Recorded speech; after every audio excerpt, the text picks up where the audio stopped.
How did the idea for the Detective Grimoire come about? I know you said it was a love letter first to Ace Attorney, and definitely there are similarities.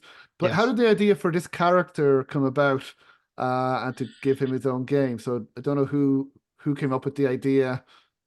So was it Adam? Was it you who's It would have been Adam, Yeah. yeah. or So we loved Ace Attorney and we loved Professor Layton. So this was the DS era where the adventure game genre had a kind of revival on the DS, you know. And I don't know whether it was Arma Games that suggested make a game that was like that, but we just loved Ace Attorney and we wanted to do that. And so the obvious protagonist was a detective. Even though in Ace Attorney you don't play as a detective, you play as a defense lawyer.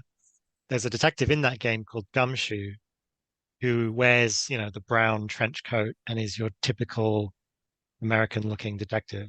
And so Detective Grimoire was kind of just that kind of thing, where it's like we want a slightly goofy police detective guy that could solve weird mysteries. Um, and he was named by my friend Sam Vanderpeer, who suggested the name Grimoire. And I can tell you where it comes from. No one's going to care about this, but there's a I PS2 game called Final Fantasy VII Dirge of Cerberus, which is a spin-off about Vincent Valentine.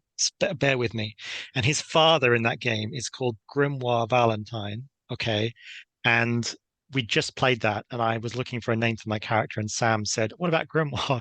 And then we realized the next day that we'd stolen it from Dirge of Cerberus. So there you go. That's where the name comes from. Oh, even I didn't fantastic. know that. If you liked that clip from the video and you would like to listen to the rest of the interview, you can do so by clicking on the link in the description below. This will take you to the episode on the Adventure Kids Podcast website, where you can download the interview if you wish. You can also listen to the full interview anywhere you listen to podcasts, on Apple Podcasts, on Spotify, Google, Podbean, wherever you listen to podcasts. We should be there, and you can listen to the full interview there as well. Many more interviews are done as well. You can go back through our catalog if you haven't done so as well. So thank you for watching, thank you for listening, and remember, keep on questing.